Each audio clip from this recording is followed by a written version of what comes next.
Hello everyone and welcome back to the next exciting episode of Pokemon Black 2 SaveSwap. I'm Electivire Captain 1, and today we'll be continuing on with our lovely adventure. Due to some technical issues, I am doing a post-recording because there is some problems with my audio and we're going to re-record the episode. Regardless, I'm here today just to go through the next part, continue on with the full story. Last episode, Salem went to the east and south of Undella Town. Here's our team. I don't show this off really, but I did do a few changes to the movesets for Aggron and Crobat.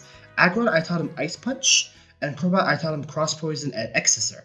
X Scissor by TM, Cross Poison by Heart Scale, and also, whatchamacallit, I taught Ice Punch to Aggron via, what's the thing called? Move Tutor. There's a bunch of trainers on the route in general. For example, this guy, I believe he just had a girder. I'm not 100% sure, I'm pretty sure we saw him, but I just put him there anyway. God, Silent Meg were on my case like, we have a spreadsheet for a reason. I'm like, I don't need to look at no spreadsheet, but whatever. So he went down pretty easily, not that big of a deal. This trainer, I believe, has something of interest. Yeah, I'm not gonna voice over everyone because it's be a big pain in the butt. But anyway, she has a Scrafty, which I don't think we've seen before. But still, Scrafty is a really good Pokemon. Surprisingly, looking at it, I think it's more defensive than it is offensive, if I'm not mistaken. I'm gonna double check real quick. Since this is a voice recording, or close commentary, I can check these kind of things. Let's see, Scrafty. I also checked what level, what's-his-face evolved. Yeah, I also checked what level Fracture evolves to Haxorus, which is supposed to be level 48, so he's 4 levels away. Yeah, he's actually more defensive than he's offensive, with base 115 defense and special defense, which surprises me, really. I trained as Scrafty before, I thought he was more offensive, but anyway. So she was taken care of, not that big of a deal. Realized I didn't have supplies. I'm just gonna say one thing, later, when we get to it later. Anyway. Going north, there are a few items. If you have the dowsing machine, you can find a lot of items, but I wasn't really in the mood for that. You need cuts and strength to get some items here, but again, I didn't really have them and didn't feel like going back to get them. I think they're just like max repel, maybe a selling item or something. Yeah, something like that. Yeah, I was contemplating teaching strength to Aggron, but I decided it was not the best idea really. So I just said, F it, whatever, not that big of a deal. Let's look through my team real quick. Man, this team is surprisingly really good. I like the Pokemon on this team, all things considered. And the funny thing is, everything you get, after the second gym, so it's really funny in that regard. Oh, here's an Ace Trainer. Blue hair. Impressive physique. Interesting. Oh my god. Oh my god. I'm just remembering the later parts of the episode, my god. Okay, Delcatty, aren't you cute? F Delcatty. Be careful because it has cute charm, so if you have male Pokemon and they do physical contact with it, they could fall in love. Actually, I mentioned in the episode, one thing about Delcatty that really, interests me is how one of its abilities is Normalize. Now, for some of you may know, there are some abilities like Galvanize and Aerialate that change normal type moves to a different type of move. So that means you always have Stab. For example, Aerialate changes from normal to flying type moves. So if I use Return, it's a flying type instead of a normal type move. But Normalize is the opposite. It changes all other types of moves to normal. Sure, you get same type of attack bonus, but I don't think that's really that good, all things considered. Thinking about it, I think it's better to have the other type coverage. For example, let's say you have Faint Attack because it's a Ghost type. You don't want to have it turn into a normal type move because then you can't do jack squat with it. But that's just me, really. I mean, unless you have unless you can learn Foresight, but even then, I don't know why you want to bother with Foresight. But then again, what other abilities could Delcatty even have? Oh my god, I should do post commentary. So interesting. It's an interesting dynamic when you have post commentary. 1 second, let's see Delcatty. Delcatty gets Wonder Skin and Cute Charm. Wonder Skin makes status moves more likely to miss. That's an okay ability. It's a hidden ability. I guess Normalize maybe is just good for offensive purposes. Delcatty isn't the best Pokemon to begin with, but it's an interesting one. Let's see. Electric. This thing. Oh, we have an electric. We have an Electros. That's even better. Just Dragon Claw the thing. I like, my god, I really should replay Black. For some reason, I've just I'm in the mood to replay a bunch of Pokemon games. Like replay Heart Gold, replay Diamond and Pearl, replay Black and White, Black 2, White 2. Oh man, I really should get to replaying those, all things considered. Level 45, 3 more levels, and we have a Haxorus. Oh my god. I have a story for another time, if later, because it's kind of spoilery, so to speak. But we'll get to that when we get to that. I'm pretty sure over here is like a water stone or something, I think. I don't remember. What's the item ball? It's an Ultra Ball. Okay. God knows we need that for later. I think that's about it on this side. Actually, I think we could have gone more right, but I didn't feel like looking. Here, I think there's like a mushroom or something on this island. I don't remember. I'm just guessing at this point, really. So I'm just searching around, fumbling around. Luxury ball. Oh, this is where I get the luxury ball. Okay. That explains a lot. You'll see why later. Oh my god. Oh, good lord. How much... oh god. We're barely starting. It's 16 minutes. Oh no, never mind. I thought how much time I have left. Shoot. It's like 22 minutes or something, yeah. Woman standing alone with a parasol, one hand at the beach. Okay. She just has a parasol. Oh yeah, her. She has a cast form, I believe. Yes, she has a cast form. The Castform is an interesting Pokemon. I really prefer... Castform is an interesting Pokemon to me. I really wish they did more with it. Like, also one thing. Castform has 3 different forms depending on the weather. So it has a Sun form, which you'll see soon enough in this battle, where it's a Fire type in Sunny Day, a Water type in Rain Dance, and an Ice type in Hail.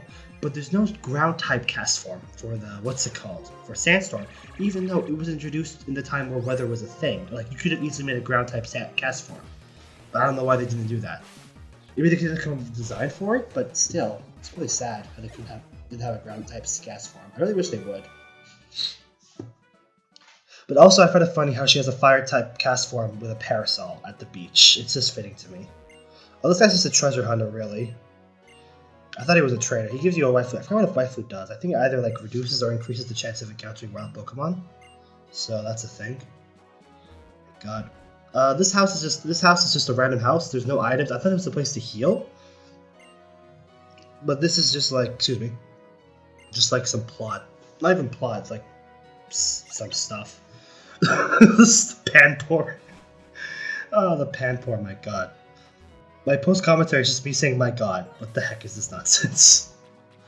You can kind of skip a little bit to a few things around here. I think there's like 2 battles coming up. I cut out one of them because it's not really that worth it. Yeah. The guy in the bottom, why did I go all the way down there? Anyway, the guy in the bottom, I believe, has a Basculin and a Staryu. So that's a thing. I'm pretty sure I cut this out. Yeah, I did. Okay. And this guy, on the other hand, has a more... This one was funny to me. He has an Alomomola, and I was in the video like, oh my god, Alomomola, this thing is so annoying. It's like the water type Blissey. This thing is like so destructive. Like, it actually is better than, like, it's more balanced with defenses, has a lot of HP. Like, this thing is super annoying. I hate it. And I was just rambling on about how much this thing was a pain in the butt. And then I used Thunderbolts. And then watch what happens. The game was like, nah fam, Alomomola ain't that bad. You're just overreacting, fam. And I'm like, okay, thanks game, whatever. Whatever. Fine, that's great.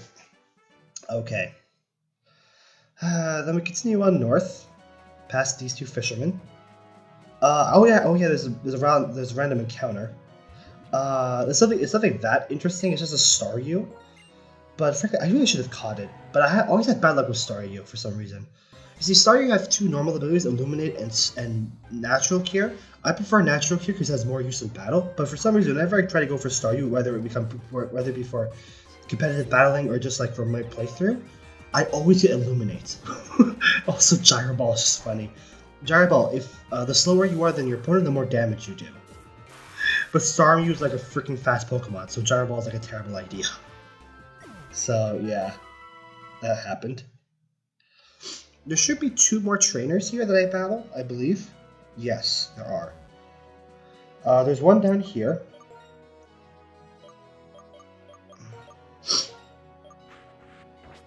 I realized There's one down here. Let's see. She has 2 Pokemon. I think we've seen them already. It's a battle in a high place. This is a perfect situation. Yes. Well, I think I made the joke like I'm gonna knock you down a peg or something in this battle. But anyway. She just has 2 Pokemon. She has a Lopunny, which I personally like, but not in that way, you perverts. I remember training one in Platinum just for shits and giggles, and it worked out really well for me, all things considered.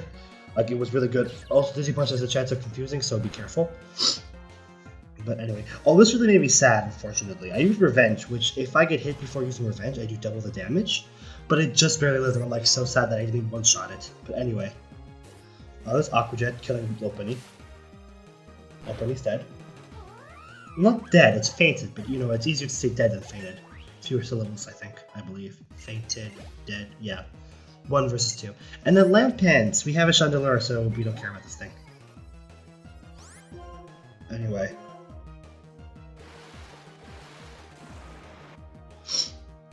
And that should be her down. She was not that hard of a trainer, really. I mean, if she had a Chandelure, she'd be troublesome, but, you know, she's a regular trainer. She shouldn't have that many powerful Pokemon. Well, yet. Keyword yet. What is down here? I forgot what this item was. A star piece. Oh, that's a Cynic item. Yeah. Okay, what's over here? Oh, past here there were some item balls, but I did not want to take the risk because I thought they were fungus, and I was like, F this nonsense, I'm not going to deal with them.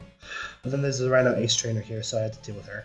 It's a trip battle, though. That's very interesting at the very least. Also, if you notice to the left, there was something interesting which we'll be getting to in this episode. The Larvesta, Flareon, Vibrava. No, I will say about Flareon, I really like him. He's my favorite in terms of design. But my god, the poor guy, his use is really limited. The poor thing. I love Flareon's so cute. It's super cute. But not that powerful. Vibrava I do recommend if you want a good Dragon-type Pokemon. Like, it's a grounded Dragon-type, and eventually it becomes one as well. It's very fast. It doesn't hit as hard as other Dragon types, but it does pretty well. And Larvesta, my god, Larvesta. If you have a Larvesta, be careful. Just, my god. It lost to Volcarona, which we did mention about earlier. But my god, this thing is, my god. I don't know what they were thinking. This generation is a generation of Pokemon that evolved way too late. Well, Larvesta, I think it's like level 77 or something. Let me double check. Yeah, I'm not kidding you. It's like level 70 something. It's in the 70s. It's like maybe in the 60s. I don't know. Let me check. I'm checking. Larvesta. Larvesta evolved at level 59. Okay, so I was completely wrong, but still, like 59 for this thing? That's just, oh my god, that's just hell in a handbasket. Like, why did they even do this? Why would they do this? This is so bad. Anyway, so Drew's level 43. He leveled up, thankfully. And that's just about done with her. Oh boy. At least we're like a little over halfway done. So, we're almost there. That's great. Stop talking, please. I want to go down here. Now, keep in mind, I was really worried because I forgot I was going to catch Cobalion. So I didn't buy any Pokeballs, but that's not going to matter, as you'll see. What's it called?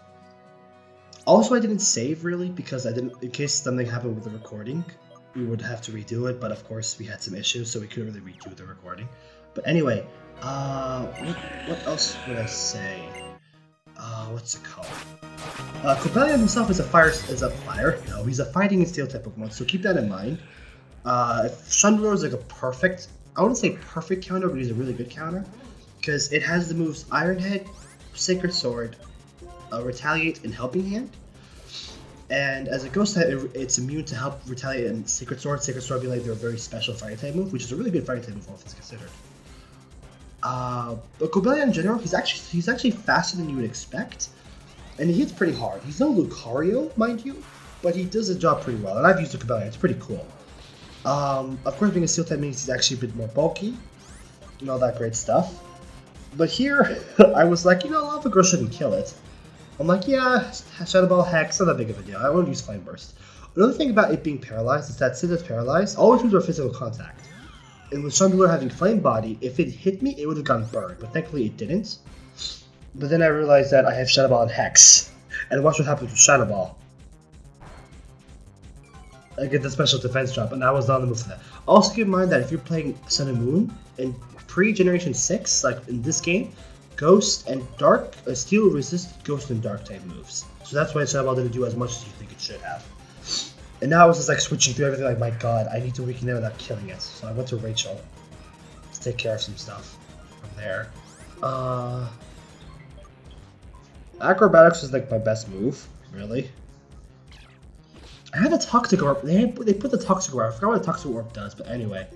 What am I using? Oh, who's what balls I have? Who has like I have very little. Oh, I have very little balls. God help me. I was really low on balls. Anyway, so I decided to X-scissor it and whatnot, just to weaken it as much as possible. All things considered, I could have switched to my Fracture and used False Swipe to get it down to 1 HP, but I really wasn't in the mood to do all that nonsense. So I just did it this far and started chucking balls. And my god, this was kind of funny in my opinion. So, for some reason, under normal circumstances, I would chuck the other balls first. But I'm like, you know what, let's just do the shitty balls. I have like 4 of them, it should be okay. Pokeball, 1 shake. It doesn't get caught. I'm like, well, you know, I got 1 shake off, it's not a big of a deal.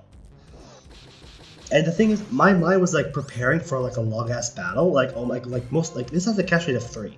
So it's gonna be a hard Pokemon to catch, all things considered.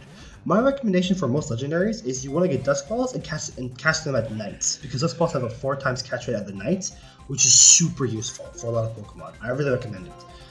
I just got really lucky this battle, as you'll see soon enough. And no, it's not in the Pokeball, unfortunately. I wish it was, but it's not.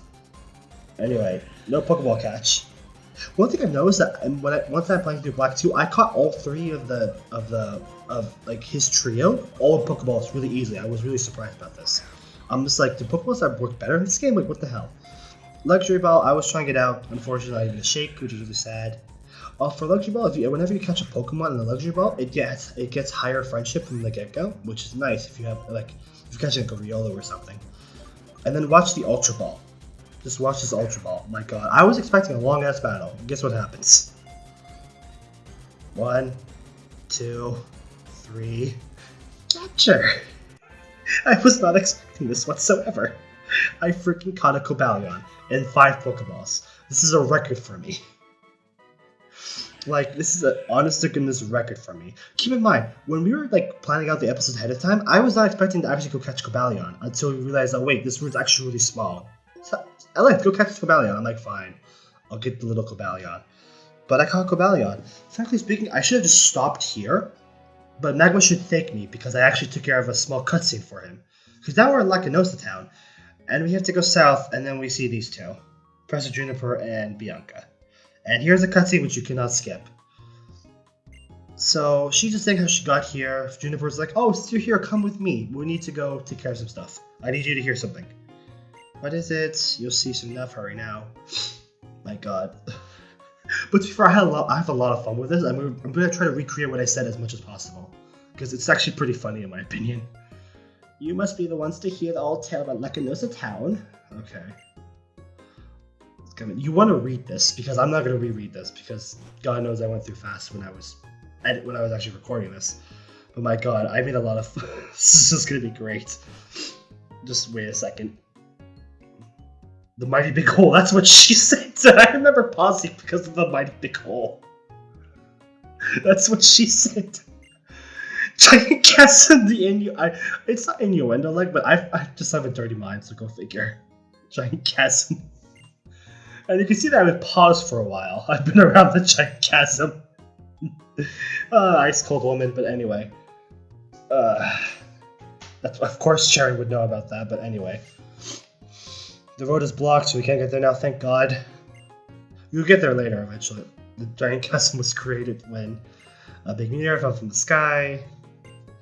You could escape from one that was hidden inside the meteorites. A meteorite. Okay. One appears. So basically, at nighttime, frigid wind follows it. Freezes everything out and eats people in Pokemon. That's really bad. That's why everyone was afraid. What, 8 people? Oh yeah, 8 people. They built a wall to keep the illegal aliens from coming in and just ransacking the town. Oh my god, Trump would be proud. This is why this was so funny to me. I forgot this plot point, and considering everything, this was really funny in my opinion. This is super funny. You see, building a wall, I guess, helps in this case. And that's gonna be all tale. It's just like that's the end. Have fun with your nightmares, kids. Pokemon eating people. That's nothing new, really. Like if you actually read the Pokedex entries, my god, the Dex entries, my god, they just kill. Like Pokemon just kill people left, right, and center. Even each other, even themselves. Not that big of a deal. And then they just go about how this is an interesting folktale and how it's like they think that this has a connection to Zekrom, legendary dragon type Pokemon of Unova that follows the hero of ideals and whatnot. So they just yammer on for like 2 minutes about that, really. Oh my god. Yes, I know the story of Zekrom. I played through Pokemon White. Undella Town. Yes, lend its power. Person recognized as a hero that follows ideals or pursuing ideals. Has a black body. Anyway, there's a connection between all story. I'm just like really annoyed. You see, for some reason with Professor Juniper in this game, you don't see her too often, but every time you see her, it's always with lots and lots of dialogue. It's just like, my god, you are just turning me off, Juniper. Just shut up. Please just shut up, I beg of you. Which is really weird. Anyway. So she's just explaining how like there could be a connection between the giant chasm Pokemon and Zekrom, but this should be interesting enough as is, and they're just gonna be like, okay, we'll see what it goes. We're just like listening. Like if like it doesn't like sunlight or something, it's a vampire. I don't know. But Juniper's like, listen, Bianca, chill your conspiracy theories. We'll find out eventually. Clouds, which are clouds that resemble a nut or a fence. Listen, you have to build a wall. It's the only way. It's the only way that these people did it, and they worked fine. What's the problem? They built a wall. It saved them from destruction and death. What's the problem? And then she just asks you to go talk to Drayden for her, and then she's like, "Okay, I'm gonna go bye." And then Bianca's just like, "Oh, Drayden, rest of the dragon type Pokemon to toughen them up." And to be fair, Drayden's a very interesting looking character. Anyway, that's the end of that. If you continue more to the left, I think you'll start another plot. I mean, you'll start another cutscene and plot happens. So, but I'm just gonna stop here. I'm just gonna heal up, show off Cobalion, and then just end off the episode, I guess. I think I should just start now, just in case. So, anyway, thank you for watching this exciting episode of Pokemon Black 2 SaveSwap. Next time, we should be with live commentary. We just had some problems in this episode. Well, regardless, we really hope you enjoyed this episode. We hope you like, subscribe, comments, all that great stuff. Please don't dislike. And yeah, I guess we'll see you guys next time in that case. Next time, Mac was going to continue with the plot, obviously. There's not really much you can do in Lycanos time besides talking to people. So that's it. We'll see you guys next time.